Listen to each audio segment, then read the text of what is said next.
Tell me about the process of selecting a winner for this project.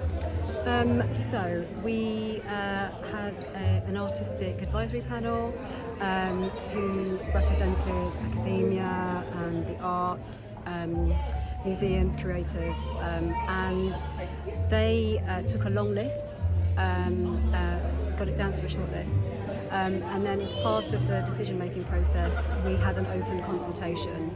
And we received over 4,000 responses, which was actually pretty amazing, from people largely from London, but also from other parts of the country and the world actually, who got in touch with us, they made their choice, they told us why it was important to have a memorial like this, and also told us why each of the proposals resonated with them personally. So we've actually got some really interesting information and data from things that people told us, and then the combination of that public vote and the decision made by the artistic advisory panel has brought us here to Caleb's work. And tell me what it was about Caleb's design that drew the panel to it.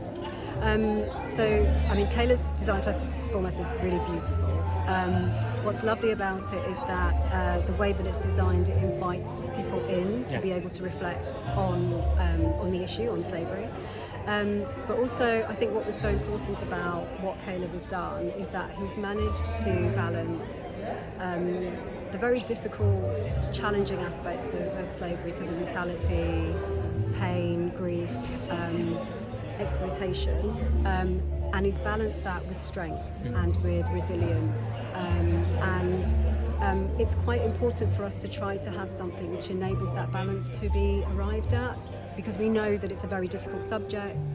It's quite traumatic for communities of colour, particularly for black communities, and we wanted something which enabled us to be able to connect with the issue but also acknowledge the importance of resistance, the importance of including the voices of the enslaved in the process, and also just the importance of strength and what was demonstrated during that period for so many of the ancestors.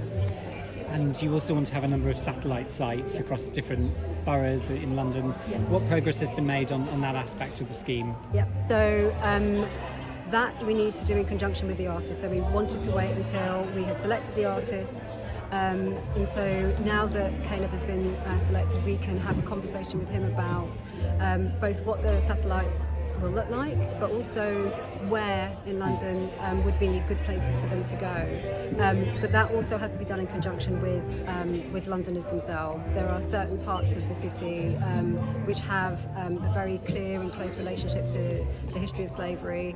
There are people who've already spoken to us about it, so the process of deciding where those satellite sites go will be arrived at in conversation with and dialogue with communities. And finally, you want there to be an educational programme to accompany the memorial. Will that involve going into schools? I think what we want to do is we want to find out what's the most feasible way to deliver the programme. We've already had, as part of this, so this process has been quite a long process. As a part of the process, we've spoken to teachers and educationalists and historians, those who actually teach in schools, who have said to us that, you know, it's actually really important to have materials, but also to work with teachers so that they feel comfortable and confident to teach about a very quite difficult subject. So what we want to do is develop this in conjunction with them. Talk to them, talk to historians, but also talk to some of our community historians who do walking tours every day, and so actually know about some of the best ways to try to develop an education programme. So at the moment, not sure what it will look like, but we're going to consult with them and see what would be the most useful way to try to disseminate what we're trying to do with this one.